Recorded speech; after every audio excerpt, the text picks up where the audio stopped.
Pessoal, estamos aqui hoje para falarmos sobre a doutrina do Espírito Santo.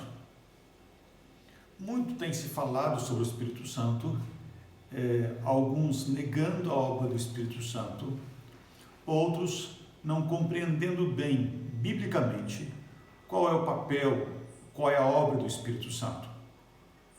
Ao longo da história, o Espírito Santo tem sido mal compreendido, tanto aquilo que ele é, tanto aquilo que ele faz.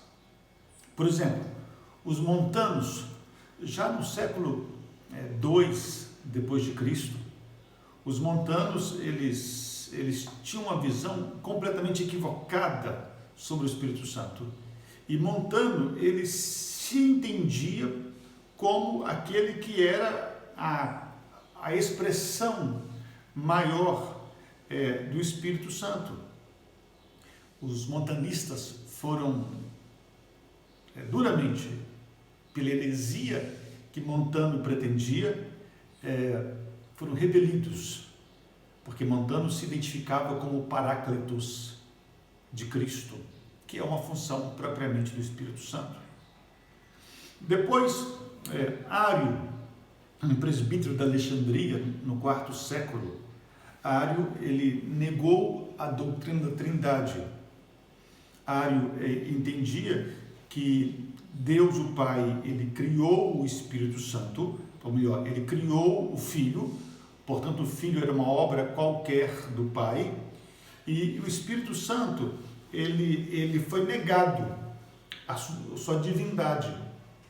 Portanto, ao negar a Trindade, Ário, o presbítero de Alexandria, ele entendia que Cristo era a primeira obra, a primeira criação de Deus, e o Espírito Santo não tinha personalidade e ele não era Deus. Nós vemos, por exemplo, Maomé. Maomé reinterpretou alguns textos das Escrituras, e Maomé, cujo significado do nome quer dizer o que é louvado, Maomé entendia também, trazia para si as atribuições que eram próprias do Espírito Santo. Maomé, portanto, é visto pelos muçulmanos como uma espécie de consolador, o Paráclitos de Deus, que é uma obra exclusiva do Espírito Santo. Temos, na própria religião católica romana, os católicos romanos, eles têm algumas dificuldades nesse aspecto, porque ainda que entendam os católicos romanos e compreendam, tal qual os protestantes, a teologia reformada sobre a Trindade, os católicos romanos, por vezes, atribuem ao Papa a função de vigário de Cristo. Vigário de Cristo é aquele que vem no nome de, aquele que exerce uma função em nome de, e essa função não é propriamente do Papa, mas do Espírito Santo. Até no Espiritismo, Allan Kardec, ele escreveu que como Jesus prometeu um outro Consolador, ele entende então que o Espiritismo realiza a obra do Espírito Santo. Então, o Consolador propriamente não seria um Deus, o Consolador seria a obra espírita. Você tem os Testemunhos de Jeová, que militam praticamente na mesma heresia de Ário. Os Testemunhos de Jeová, eles negam que Cristo seja Deus, e negando a divindade de Jesus, o Filho de Deus, eles também negam a divindade do Espírito Santo, que é a terceira pessoa da Trindade. Mas o que nós temos, biblicamente, todos os grandes sínodos, todos os grandes concílios da Igreja e uma compreensão clara das Escrituras, é que o Espírito Santo é Deus. O Espírito Santo, ele tem a mesma essência, ele tem a mesma substância, ele tem o mesmo poder do que Deus. Por que dizemos isso? Dizemos isso porque as Escrituras afirmam isso. O Espírito Santo é Deus. Veja, por exemplo, o texto de Atos dos Apóstolos, no capítulo número 5. Esse texto, ele descreve uma passagem quando Ananias e Safira, eles mentiram ao Espírito Santo. Ananias e Safira, eles venderam uma propriedade e foram à igreja, depositaram o valor da propriedade aos pés dos apóstolos, como se o valor que eles tivessem depositado compreendesse toda a propriedade. Então, diz o texto assim: então Pedro disse: Ananias, por que encheu Satanás o teu coração para que mentisse ao Espírito Santo, reservando parte do valor do campo? E no versículo 4 do mesmo capítulo, Pedro diz assim: conservando-o porventura não seria teu? E vendido não estaria em teu poder? Não mentiste aos homens, mas a Deus. Esse texto e tantos outros textos das Escrituras apontam, identificam o Espírito Santo como Deus.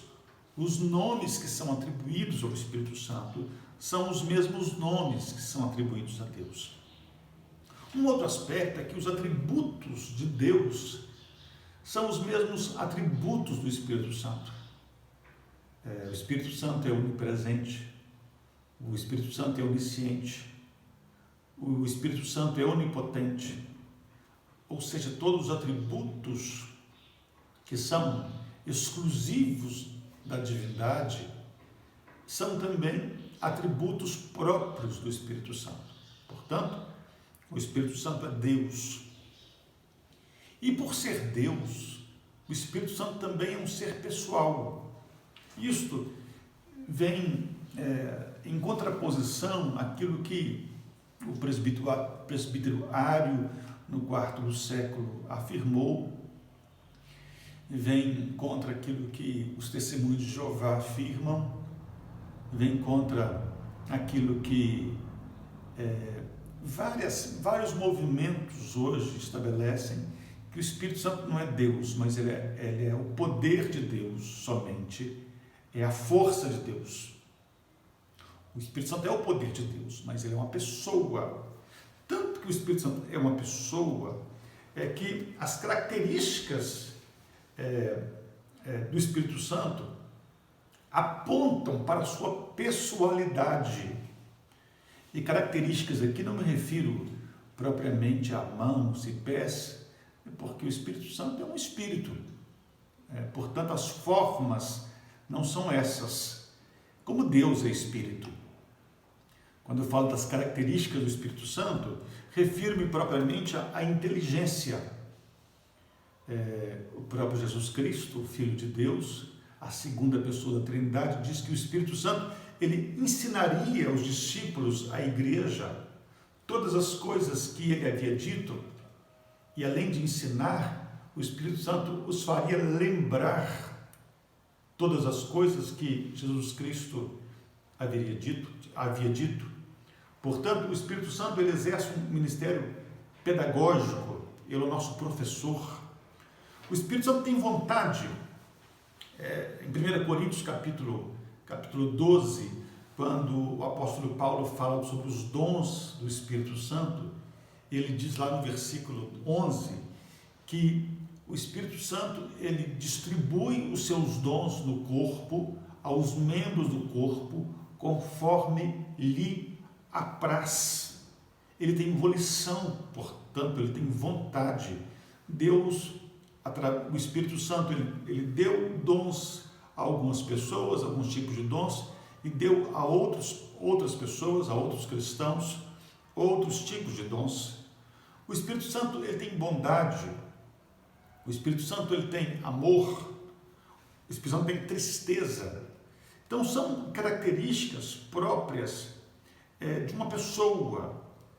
Por exemplo, ninguém pode entristecer a lei da gravidade.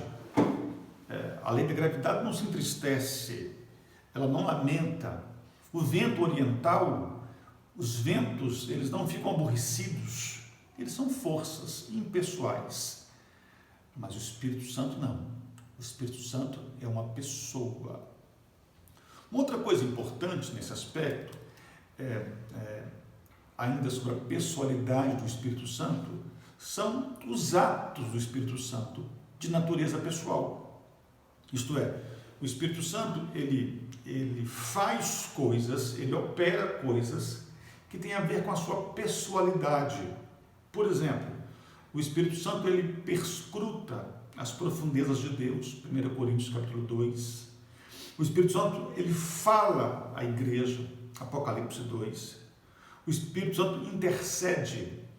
Romanos capítulo 8 diz que o Espírito Santo intercede por nós com gemidos inexprimíveis. O Espírito Santo, ele ensina, é o ministério pedagógico do Espírito Santo. Ele guia, ele conduz. O Espírito Santo chama, vocaciona os homens. O Espírito Santo, ele convence os homens do pecado, da justiça e do juízo. Portanto, o Espírito Santo, ele é Deus, ele não é uma força. O Espírito Santo é uma pessoa. Uma terceira coisa que eu gostaria de abordar com vocês nesse vídeo é sobre duas funções abrangentes do Espírito Santo. A primeira função abrangente do Espírito Santo é que o Espírito Santo, ele tem o ministério do holofote. O que seria o ministério do holofote? O Espírito Santo, ele glorifica Cristo. João capítulo 14 e 15, se você ler detidamente esses dois capítulos, você verá que a função maior do Espírito Santo, a função principal do Espírito Santo é glorificar a segunda pessoa da Trindade, Jesus Cristo. Por exemplo, no Evangelho de Lucas, a Bíblia diz que as Escrituras foram inspiradas pelo Espírito Santo e as Escrituras, elas testificam a respeito de Cristo. Veja, toda a ação inspiradora do Espírito Santo em inspirar os autores bíblicos tiveram um propósito: testificar acerca da obra do Espírito Santo. Portanto, o ministério do Espírito Santo é o ministério que Cristo vai ser glorificado. E a honra, o louvor será dado, então, à pessoa de Cristo pela obra gloriosa da salvação. Nesse processo de glorificar a Cristo, o Espírito Santo, ele aplica no coração dos eleitos de Deus a obra de Cristo. Já vimos num vídeo anterior que Cristo, ele pagou o preço do pecado que pesava sobre os filhos de Deus, sobre os escolhidos de Deus. É o que chamamos da obra da expiação. E o Espírito Santo, então, agora ele aplica a obra do Espírito Santo, ele aplica a obra do Filho de Deus ao coração, no coração, na vida dos crentes.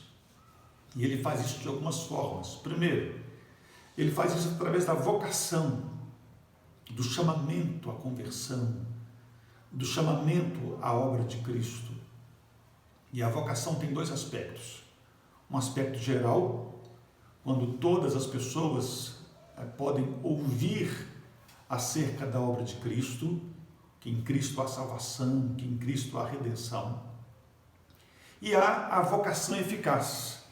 A vocação eficaz é aquela que o Espírito Santo, ele trabalha no coração do eleito, para que o eleito então possa, tendo em seu coração infundido por fé e graça, o eleito então passa a compreender, ele atenta para aquilo que Cristo fez, porque o Espírito Santo operou uma obra poderosa no seu coração, dando-lhe fé.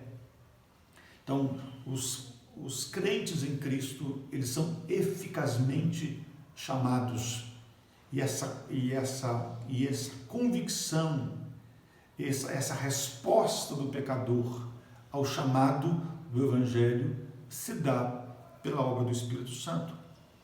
E claro, isso tem a ver com a regeneração. Regeneração é o ato de Deus, por meio do Espírito Santo, implantar uma nova vida em nós.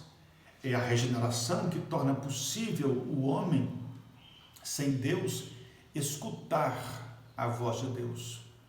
Porque a voz de Deus, as coisas de Deus, elas se discernem espiritualmente. E a regeneração, então, é que habilita este homem ímpio, esse homem morto em seus delitos e pecados, compreender a obra de Cristo.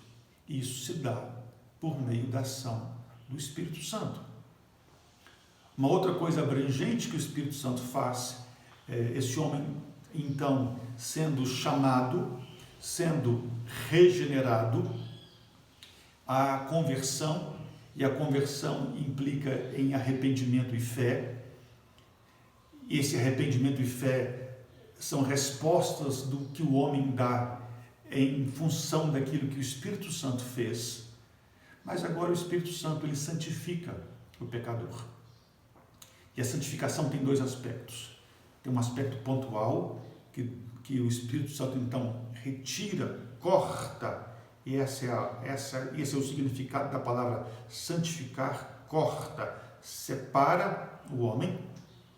Deus, então, em Cristo nos separou, nos fez seu povo, nos fez sua geração, nos fez sua propriedade.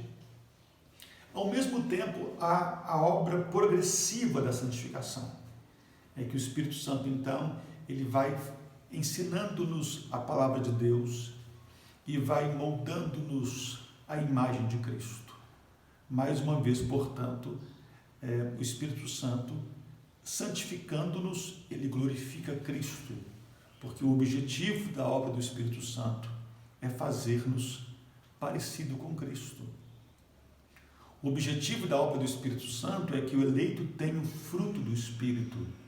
E qual é o fruto do Espírito? Amor, alegria, paz, longanimidade, bondade, fidelidade, mansidão e domínio próprio.